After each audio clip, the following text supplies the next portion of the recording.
السلام علیکم ورحمۃ اللہ وبرکاتہ۔ بسم اللہ الرحمن الرحیم۔ حضرت عمر رضی اللہ تعالیٰ عنہ شام کے لیے روانہ ہوئے۔ جب مقام سرخ میں پہنچے تو آپ کو خبر ملی کہ شام میں طاعون کی وبا پھوٹ پڑی ہے۔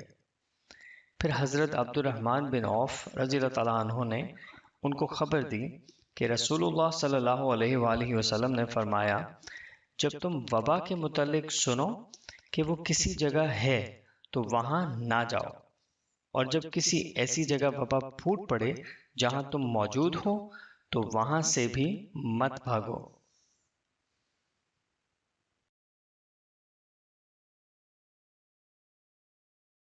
صحیح بخاری حدیث نمبر 5730۔